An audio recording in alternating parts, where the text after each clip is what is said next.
AITA for exposing my wife's protector after he threatened me at our anniversary dinner?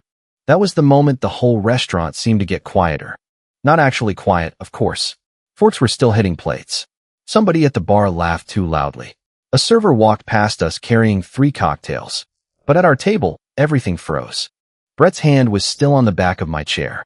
Maya was staring at me. The woman she had brought with them, someone from her self-growth group whose name I barely remembered, suddenly became very interested in the menu. And Maya's phone was propped at an angle near the bread plate, camera side facing me. That mattered later. I'm Jack, 32, and Maya and I had been married for 6 years by then. I wish I could say that dinner came out of nowhere. That one day I had a normal wife, and the next she showed up to our anniversary with a 39-year-old man who called himself her protector. It didn't happen like that. It happened slowly enough that I kept explaining every warning sign away. Maya used to be the person I could be stupid with. We would split an appetizer and both pretend we didn't want the last piece until one of us finally grabbed it. We could spend 20 minutes arguing about a movie and then forget the argument halfway through because she was laughing at some terrible impression I was doing. Sometimes I would wake up around midnight and find her in the kitchen eating cereal out of a coffee mug because every bowl was in the dishwasher. That was my wife. Or at least that was the version of her I kept reaching for long after she stopped reaching back. About a year before that anniversary dinner, Maya told me she felt stuck. Not with me specifically, at first. Just stuck. I don't know, she said one night while we were cleaning up after dinner. I feel like I'm disappearing into routine. I asked what she wanted to change. She shrugged. I want to feel like myself again. That seemed fair. She found a self-growth group through a woman she knew. They did workshops, group dinners, weekend sessions, journaling exercises, all that stuff. It wasn't really my thing, but I wasn't against it. If she wanted friends, structure, or a place to talk about what she was feeling, I figured that could be good for her. The first few weeks actually seemed good. She was energized. She came home talking about boundaries and confidence. She bought a notebook she carried everywhere. She started going out more. Then the language changed. That was the first thing I noticed. Normal questions started getting treated like accusations. If I asked what time she thought she'd be home, she would say, I need you to stop managing me. If I asked whether we were still having dinner together after she canceled twice in 1 week, she would say, you're making my independence about your comfort. One night, she came home after 1 in the morning. I had texted her once around 11. You okay? That was it. She walked into the bedroom, put her purse down, and said, a secure husband wouldn't need to check where I am. I looked at her. I asked if you were okay. You know what you were doing. No, Maya. I know what I typed. She rolled her eyes and went into the bathroom. At first, I wondered if I really was being too sensitive. I had spent enough time around people who said marriage required compromise that I started treating my own discomfort like something immature I needed to grow out of. Then Brett started appearing in almost every conversation. Brett says resentment is what happens when women keep shrinking themselves. Brett says anger from a husband is usually fear of losing influence. Brett says if I tell you no and you question it, that means you don't respect the boundary. I finally asked, who exactly is Brett? Maya gave me a look like I had just proved his point. He helps facilitate some of the sessions. Is he a therapist? No. Counselor? No. He's more like a mentor. That answer did not make me feel better. Brett had started sending her voice notes. Long ones. Sometimes after midnight. I would see his name on her screen while we were in bed. At first, Maya didn't hide it. Then she started turning her phone face down. The first time I said something, she sighed. Please don't do this. Do what? Make a male friendship into a threat. I'm asking why a guy I've never met is sending my wife 8-minute voice messages at 12:30 in the morning. He understands the work I'm doing. What work? On myself. I remember sitting there for a second, trying not to sound as irritated as I felt. A respectful marriage doesn't hide midnight messages behind a lecture. That turned into a 40-minute argument about my insecurity. A month later, Brett was no longer just a guy in the group. Maya called him when she was upset with me. I learned that because once, after a disagreement about canceled plans, she said, Brett thinks your reaction is telling. I stared at her. You called him about our argument. He gives me perspective. then Brett can stop auditioning for my marriage. I shouldn't have said it like that. It was sarcastic, and it gave Maya something to focus on besides the actual issue. She folded her arms. See? This is what I mean. You're threatened by anyone who validates me. I'm threatened by a stranger being invited into conversations that should be between us. He's not a stranger to me. That sentence stayed with me. A week later, I tried to get us into marriage counseling. I found someone neutral, scheduled an appointment around Maya's availability, and told her I didn't care who was right. I just wanted us to stop turning every disagreement into a battle over who was allowed to ask what. She agreed. Then she canceled the appointment the afternoon before. She had a healing dinner with the group. Brett would be there. When I told her I thought that said something about our priorities, she said, "You only want counseling because you think a professional will take your side." "I don't need someone to take my side," I said. "I need us to stop turning every sentence into a trial." She gave me a little smile that I still remember because it felt borrowed from somebody else. That sounds like something a man says when he knows he's losing control. I stopped trying to argue after that. Not because I agreed. Because every path led to the same place. If I questioned something, I was overbearing. If I went quiet, I was emotionally withholding. If I got frustrated, I was proving Brett right. If I tried to talk calmly, I was performing calmness. There was no acceptable version of me inside the story Maya had started telling. Then the money showed up. Maya and I had a shared credit card for household expenses and bigger joint purchases. We both had access to it. Neither of us had ever needed rules beyond. Tell the other person if something unusual hits. One afternoon, I got a bank alert for a charge that looked hotel-related. It was larger than the workshop fees Maya had been paying. I checked the date. It was from the same night Maya had told me she was staying at a woman's place after a late group session because she didn't want to drive home tired. When she got back, I showed her the transaction. "What is this?" She glanced at it. "Workshop fee." "Why does a workshop fee look like a hotel hold?" "Because the venue bills through the hotel." "Was the workshop at a hotel?" "Yes." "You told me you stayed at Rachel's." Her face tightened. "I did." "Then why did our card get charged for a room?" "It was part of the event package." I didn't accuse her of cheating. I didn't call her a liar. I just said, "Can you show me the receipt?" She stared at me like I had demanded a DNA test. This is exactly what financial intimidation looks like. That phrase stopped me cold. Financial intimidation? You make me feel like I have to justify every dollar. I'm not asking about coffee. I'm asking about a hotel charge on our joint card. You're looking for a crime instead of trusting your wife. Then she walked out of the room. 2 days later, Judith called me. Maya's mother and I had always gotten along reasonably well. Not close, but respectful. Her tone that day was different. "Maya says she can't breathe around you." I sat down at the kitchen table. "What does that mean?" "It means she feels watched." "Did she tell you why we argued?" "She says you monitor her spending." I asked about one hotel charge. There was a pause. Judith said, "She says it's more than that." "I'm sure she does." That attitude isn't helping. I almost snapped at her. Instead, I said, "Judith, I'm not going to insult your daughter to you. But if we're going to talk about what's happening in my marriage, I'm going to need facts, not labels." She went quiet. I added, "I asked where joint money went. If Maya told you that part too, good. If she didn't, maybe ask why." Judith ended the call soon after. That was when it really hit me that Maya wasn't just venting. She was building a version of me outside the marriage. I called Leo. Leo has been my closest friend long enough to know when I'm angry before I say I'm angry. We met for coffee the next morning. I told him about Brett, the hotel charge, Judith, the late-night messages, all of it. Then I said, "I swear, if that guy gets in my face." Leo cut me off.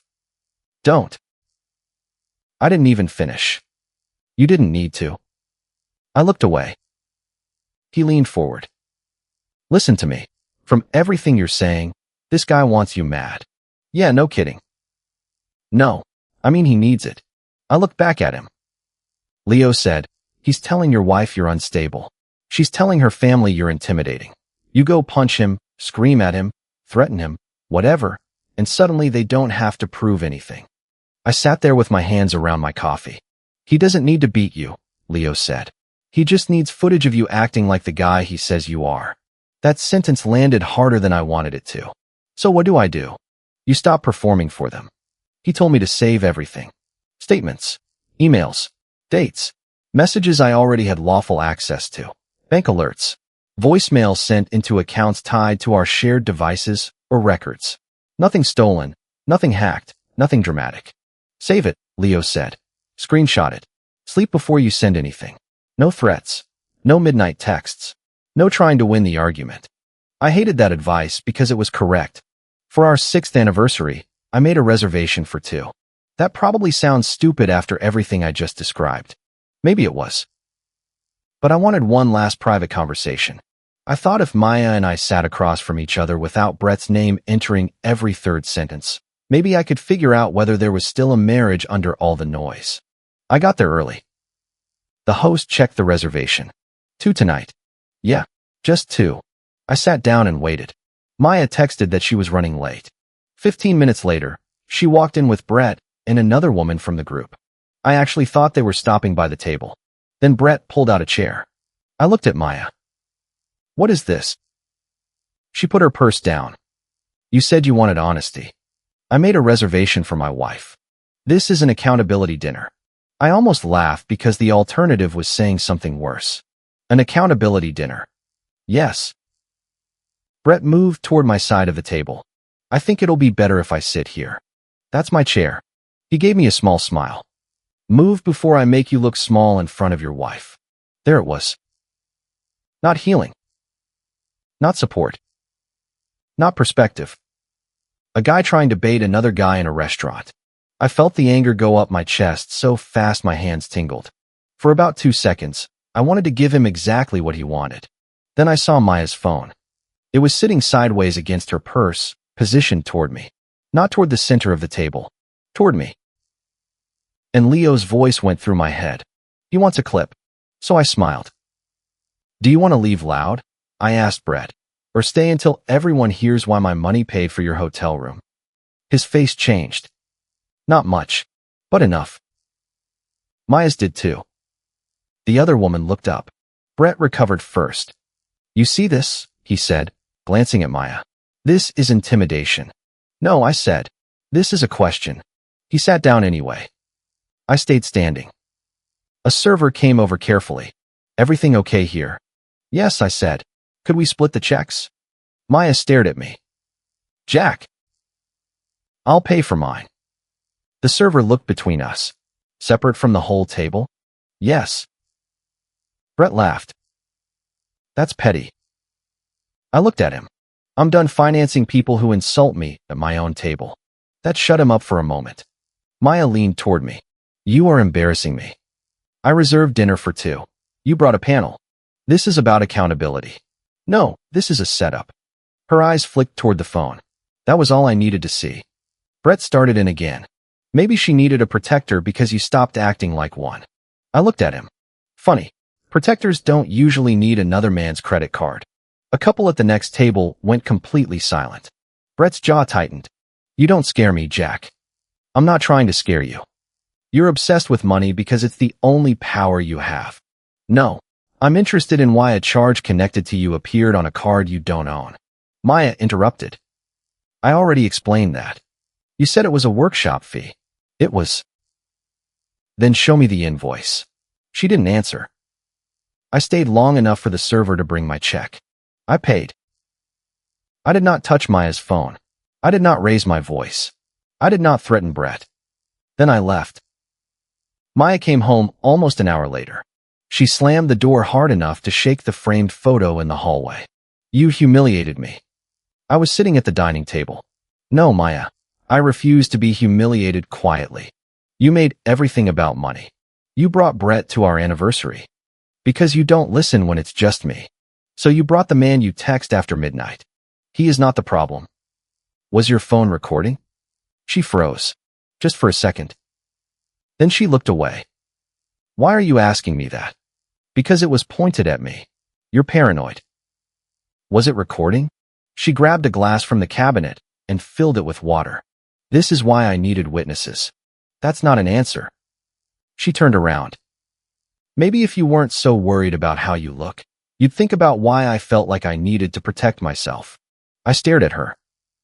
There was a time I would have spent an hour trying to prove I wasn't dangerous. Instead, I said, I'm done having this conversation while Brett is in it. He's not here. He's in every sentence. She shook her head. You're unbelievable. I stood. From now on, anything involving joint money gets documented. Anything involving Brett comes out of your personal funds. And I'm not discussing our marriage with him present again. She laughed. You don't get to set rules for me. No, I get to set limits for what I participate in. That night, I slept in the guest room. The next morning, I started checking records. I hated doing it.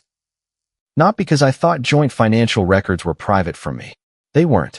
But there is something ugly about sitting at a computer trying to find proof that your marriage is worse than you hoped. The bank transaction led me to an email receipt that had been auto-filed under purchases. The charge was for a hotel room. 1 room. 2 guests. Taxes. Incidentals. The reservation had a business contact attached to it. Brett's. I sat there staring at the screen until it blurred. That was the moment jealousy stopped being the issue. The issue was that my marriage had become a payment method for another man's ego. I printed the receipt. Then I checked the other charges Maya had described as workshops. Some were real.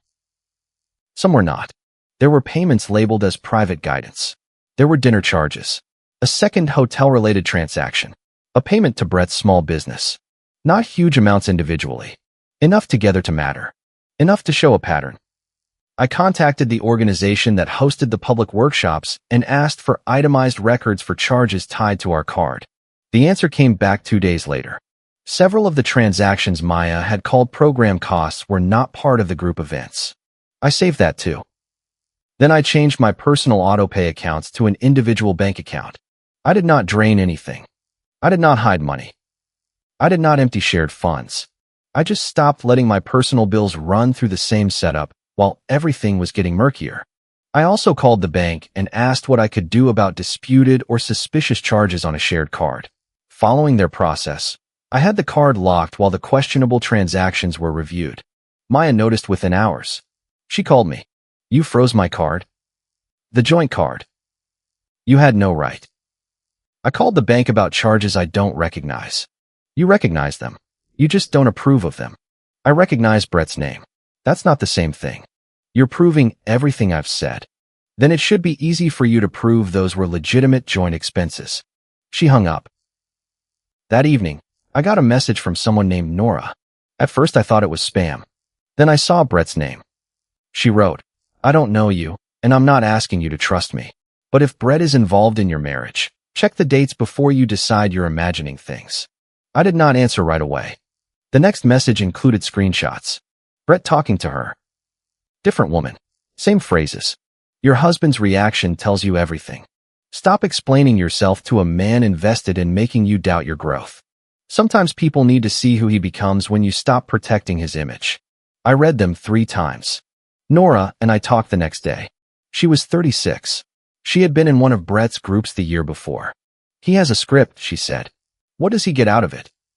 At first, attention, then dependence, then money.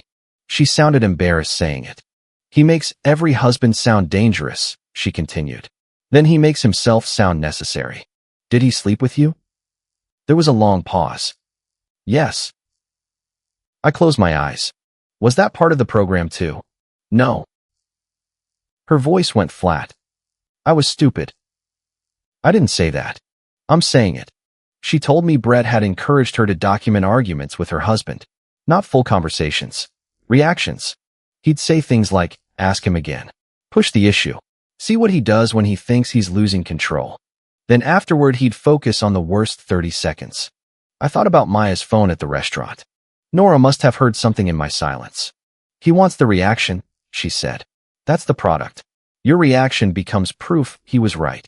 She sent me dates and examples. I'm not asking you to trust me, she said. Check them. So I did. The timeline matched the growth group events. It matched when Brett started messaging Maya. It matched the hotel charges. Then I found the voicemail. Maya had once forwarded herself a voice message through an email account tied to household records because she wanted to save it. I only found it because the message had been included among attachments near one of the receipts. I almost skipped it. Then I saw Brett's name. The voicemail was short. Make him react. Men like him always do. Once they see that side, nobody asks about money.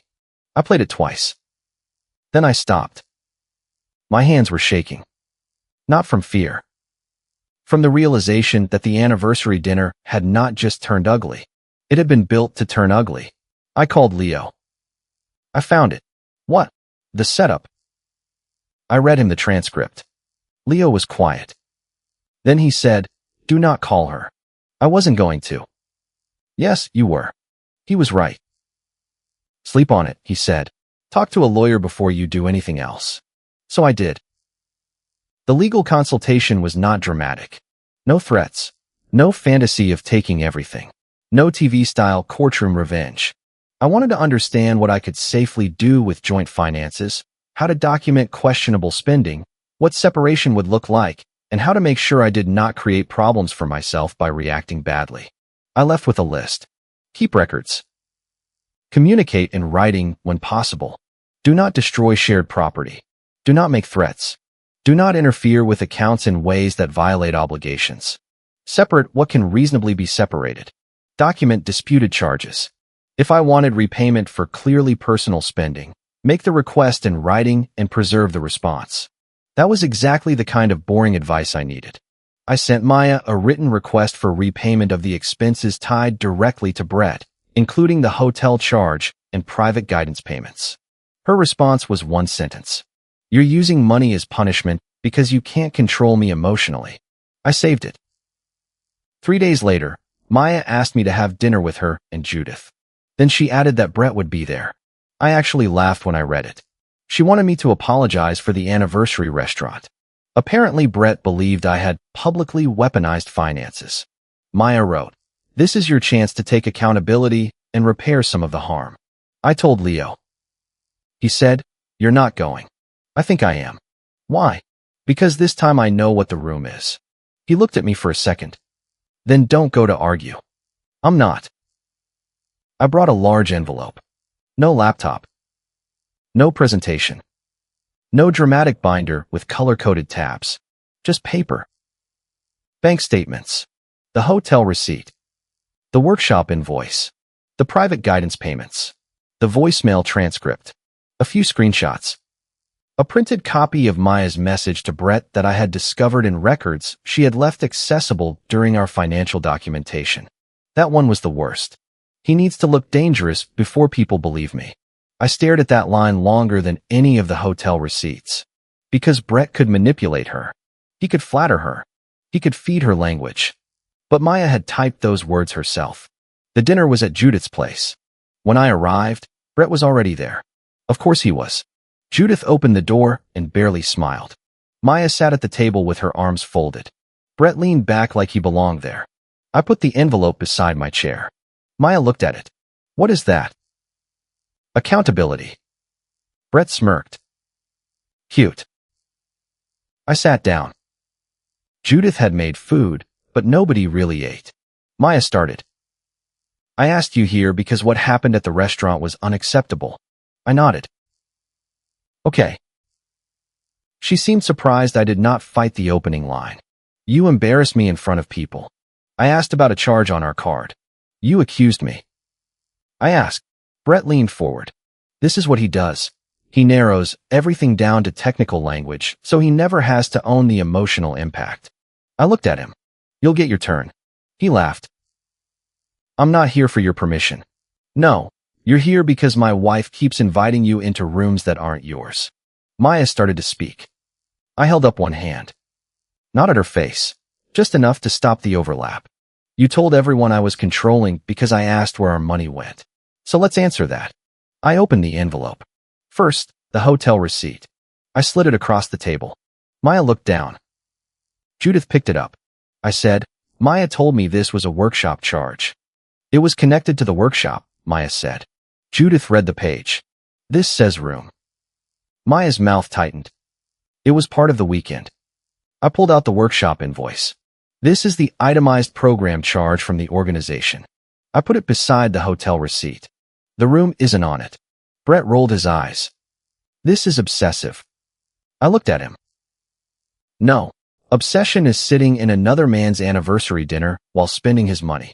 You see, Brett said to Judith. The hostility. Judith did not look at him. She was reading. I continued. These are the private guidance payments. These were also described to me as group expenses. Maya said they were for my growth. Then why was I lied to about what they were?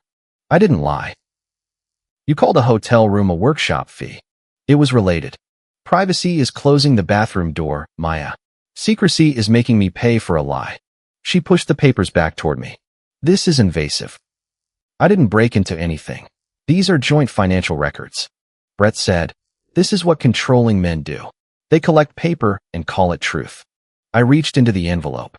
No, paper is useful because it doesn't care who sounds more convincing. I put down the transcript. Brett's face changed before Maya even picked it up. Judith noticed. What is this? A voicemail. Maya looked at me. You listened to my private messages?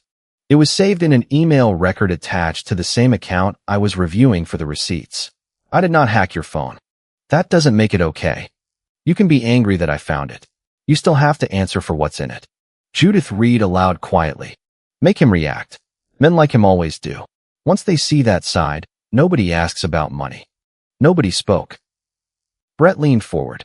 That is out of context. I nodded. Then give us the context. He opened his mouth. Nothing came out. I looked at Maya. At the restaurant, was your phone recording? She looked down. Brett said, that's not the point. Judith turned toward him. I wasn't asking you. He sat back. Judith looked at her daughter. Maya, did you know the phone was recording before Jack got there? Maya swallowed. Mom, it wasn't like that. Judith's voice changed. Not louder. Harder. That is not an answer. Maya stared at the table. Yes. The room went still. Judith asked, why? Maya's eyes filled. Because I wanted him to hear how Jack talks to me. I said, Brett was there before I got there. She did not answer. Judith said, Maya. Yes. And you knew Brett was going to confront him? Yes. And the phone was already set up? Yes. Brett interrupted. It was for her protection. I looked at him. No, it was for your narrative. He stood. You people are sick. I almost laughed. You can leave. The receipts are staying. He pointed at me. You think you've won something? No. You're going to destroy your own marriage over paperwork. You helped destroy it while billing us. His face flushed. You don't know anything about what Maya needed. I know she needed a husband she could talk to. You taught her she needed an audience. He stepped away from the table. I did not move toward him. I did not block him. I did not even stand. As he reached the doorway, I said, funny how fast a protector disappears when nobody is paying him to stand there. He left. The front door slammed. For a few seconds, all I could hear was Judith's refrigerator humming in the next room. Maya wiped her face. Then she looked at me. I didn't know it would become all this. I reached into the envelope one more time. I'm not done. I put down the screenshot. He needs to look dangerous before people believe me. Maya saw it and went pale. Judith read it. Her face changed in a way I had never seen before. Not anger exactly. Disappointment. Maya, she said. Maya started crying harder. I was angry. I did not say anything. I felt like nobody understood what I was trying to say. Still nothing. Brett said if people could see how tense things were, they would understand. I finally spoke. You didn't write. I need people to understand how I feel. You wrote that I needed to look dangerous. It was a bad moment. It was a plan. He was in my head. I believe he manipulated you. She looked at me quickly, almost relieved. Then I finished. But you still chose to help him. Her face crumpled. He made me feel seen. That hurt more than I expected. Not because I was jealous of the phrase.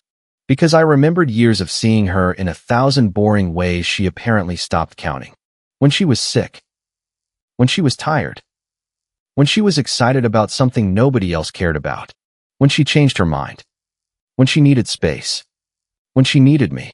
And somehow a man who learned the right vocabulary had convinced her that being seen meant never being questioned.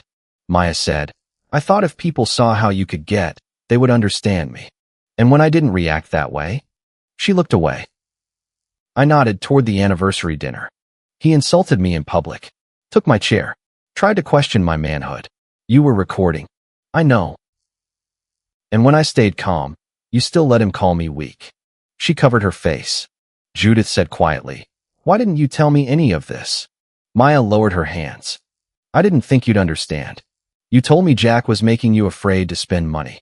I felt judged. You used shared money for a hotel room with another man. Maya's face tightened. It wasn't. Judith raised a hand. No, don't change the subject. I did not need Judith to become my defender. I did not need anyone to declare me innocent. I just needed the facts to stop being buried under language designed to make questions sound abusive. Maya finally admitted she and Brett had crossed emotional lines long before the hotel. She said they had kissed. She said they had spent the night in the same room. She tried to tell me nothing physical happened beyond that. Maybe that was true. Maybe it wasn't. By that point, I realized I did not need one more detail to justify what I already knew. The betrayal was not limited to sex. She had hidden money, lied about where she slept, turned our private arguments into material for another man, helped stage a public confrontation, tried to record me being provoked, then told her family I was dangerous before she had any evidence, because the plan was to create some. That was enough. I looked at her and said, We're separating. She stared at me. Jack, I'm not doing this to punish you. You're leaving because Brett manipulated me? I'm separating because you participated. She started crying again. I said I'm sorry. I hear you. That's it. No, that's not it. I slid a final paper across the table. It was the written repayment request. The charges connected to Brett need to be reimbursed from your personal funds. If we can't resolve it directly, I'll follow the options my attorney gave me. You already talked to a lawyer? Yes. Her face changed. You were planning to leave. I was planning not to be financially blind. She looked furious for a second, then scared, then tired. I said, My personal bills are already separated. The joint card is locked while disputed charges are reviewed. Necessary shared expenses will still be handled properly. Anything related to Brett is not my responsibility. What about us? If we discuss the marriage, we do it through a counselor or through our lawyers if that becomes necessary. So you won't even talk to me alone? Not right now. That's cold. No, it's controlled. She flinched at that word. I kept going. And if there is ever any conversation about reconciliation, Brett is completely out. No messages. No calls. No private guidance. Nothing. She nodded. But that does not mean I'm promising reconciliation. Judith looked at me. I expected her to argue. She didn't. She just said, I understand. That was the first moment all night that I felt tired. Not angry. Not victorious. Just tired. Over the next few weeks, things unraveled quickly. Nora spoke to 2 other women who had worked with Brett. Then another one reached out. The stories were not identical, but the pattern was close enough to make my skin crawl. He would identify tension in a relationship, reframe every objection from a husband or boyfriend as evidence of control, encourage the woman to create tests, praise her for standing in her truth, offer private sessions. Then, once he became the person she trusted more than her partner, the sessions got more frequent and more expensive. Sometimes the relationship became physical. Sometimes it didn't. But money almost always entered the picture. Nora started collecting her own records.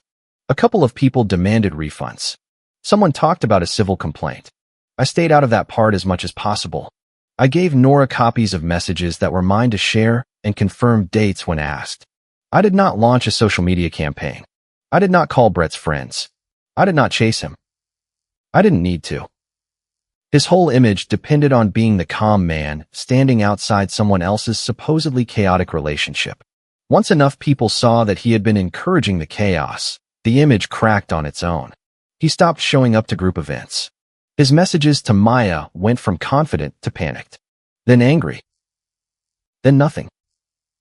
Maya showed me one of the last ones through our counselor. He had written, "You chose comfort over growth. Don't contact me when you realize what you lost." That was Brett.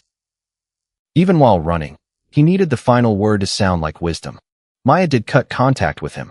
She also reimbursed part of the money voluntarily and agreed in writing to resolve the rest during our separation process. Judith stopped calling me with accusations. She never made some giant apology speech. I respected that, honestly. One day she simply said, "I heard one version and decided it was complete." I said, "You were protecting your daughter." I was protecting the story she gave me. That was probably the most accurate thing anyone said during the entire mess. Maya and I began counseling, but not as a couple trying to reunite. At least not from my side. I wanted a structured place to talk because 6 years of marriage deserved something better than screaming through a closed door. In our second session, Maya admitted the anniversary dinner had been planned in advance. Brett told her I would either storm out, threaten him, or get physical. He told her all 3 outcomes would reveal my true dynamic. The woman who came with them was there as a witness. The phone recording was intentional. Maya said she had believed that if I got angry enough, everyone would finally understand how trapped she felt. The counselor asked her, "What if he didn't?" Maya looked at me. "He didn't." That was the first time she said it without trying to explain it away. A month after we separated, she sent me a message. "I think I finally see what he was doing." I stared at the screen for a while before I answered. "I'm glad you see it. I wish you had seen me before you needed him to explain me." She wrote back that she was sorry. Not one of those apologies followed by a but. Just sorry. I believe she meant it. That did not make me ready to go back. People sometimes act like forgiveness and access are the same thing. They are not. I could believe Maya regretted what she did and still refused to live inside the consequences with her. I could understand that Brett manipulated her and still hold her responsible for the choices she made while being manipulated. I could miss my wife and still accept that the marriage I missed was not the marriage I had at the end. We stayed separated. Finances stayed divided. Communication stayed structured. Any future decision about the marriage would come slowly, if it came at all. The strange part is that I never got the triumphant feeling I imagined I would have if I proved I was right. Watching Brett lose credibility did not repair anything. Watching Judith realize she had been misled did not give me 6 clean years back. Seeing Maya admit the setup did not erase the fact that she had wanted me to look dangerous badly enough to help create the scene. But I stopped questioning whether basic boundaries made me a bad husband. I stopped arguing with people who had already decided what every question meant. And I stopped believing that staying calm meant staying passive. Sometimes staying calm is how you make sure the truth is still standing when everybody else runs out of performance. I didn't win my marriage back. I won myself back. And for the first time in months, that felt like enough. If you like the stories, don't forget to leave a comment and support the channel by subscribing. See you in the upcoming stories.